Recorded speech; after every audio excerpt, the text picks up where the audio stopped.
What's up, guys? Welcome back to another video. Today we're going to be going over how to factor quadratic equations when the a term is greater than 1. So if you're watching this video, I would guess that you're probably pretty decent at factoring quadratics when it's just a term where a is equal to 1. What I mean by that is like there's nothing in front of the x squared term, it's just an x squared by itself. You're probably getting pretty good at that, but these ones where it's like something like a 2 here, they might be tripping you up. So sometimes I know from students I've tutored in the past, this method is not always taught the best in schools. So I'm going to show you an easy trick where you can handle these kind of problems pretty easily. So what you're going to want to do is I call this the Punnett square method. So like if you've taken biology, remember how like you learn about Punnett squares with genes? Well, it's kind of similar. You draw a square and then you draw four corners. So like this. And then what you're going to do is you're going to put the first term in this first box, and then you're going to put the last term in this box. And then now what you're going to want to do is you're going to want to multiply the a term and the c term. So you're going to want to do 2 times 3, that's 6. And then now, similar to the same concept that we learned when we're just doing it with a equals 1, what we're going to want to do is I'm going to ask myself, okay, what factors of 6 add up to give me 7? And the 7 obviously comes from this middle term, 7x. So that's pretty easy in this one. It's going to be 6 and 1, because 6 times 1 multiplies to 6, and then 6 plus 1 multiplies to 7. So let me just write that out so we can see that. So yeah, and then what you're going to want to do is you're going to want to put a 6, and then you're also going to put an x after it.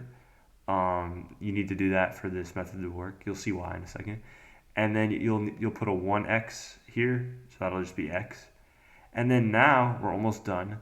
What you have to do now is you got to go row by row and look at the greatest common factor of each row. So you're going to look at this first, 2x squared and x. Well, the greatest common factor between them is going to be x. 6x and 3, it's going to be 3. 2x squared and 6x, it's going to be 2x. They both have 2x in common. And then x and 3 is just 1. If they don't really have anything that jumps out to you, it's just 1, because everything has 1 in common. And then now, that's our answer. So we look at x and 3, and we put them like this. And then we look at 2x and 1, and then we put it like that. And that's our answer. So these problems, they may be intimidating, but they're not too crazy. If you use this method, you'll get them right pretty often. So now here's another one we might run into.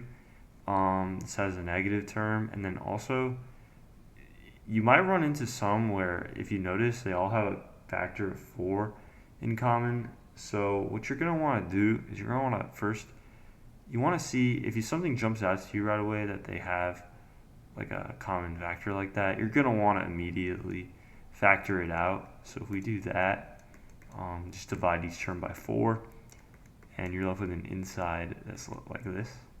And then now you notice how the inside has a term of 1.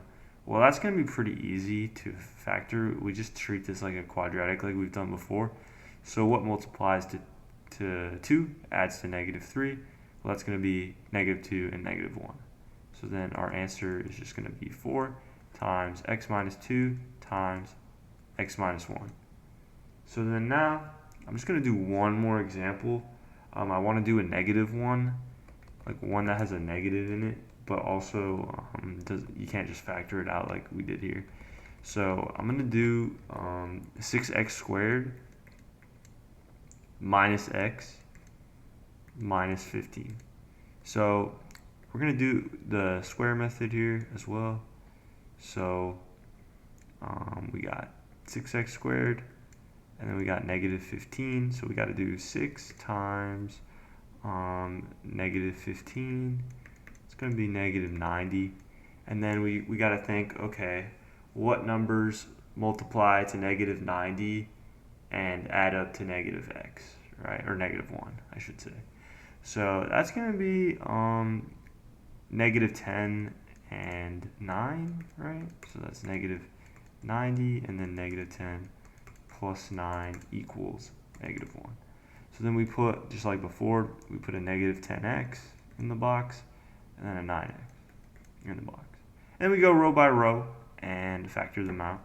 So 6x squared and 9x, well, that has a 3x in common, right?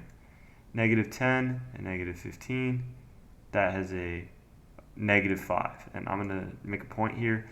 If the number on the outside of the row that you're factoring is negative, you make that term negative. And that trick will always work. So if you're unsure if it's going to be negative or positive, just look at the outside and yeah, there you go.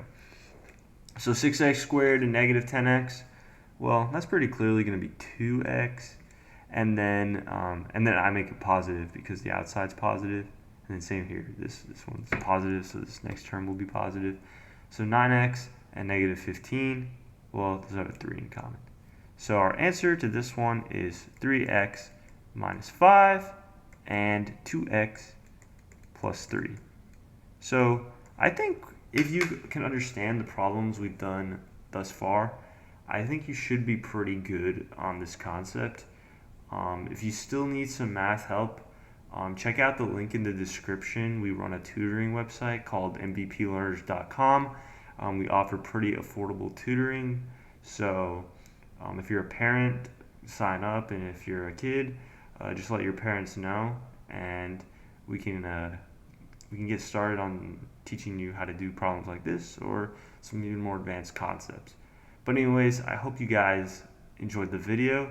Make sure to like and subscribe, and I'll see you guys in the future.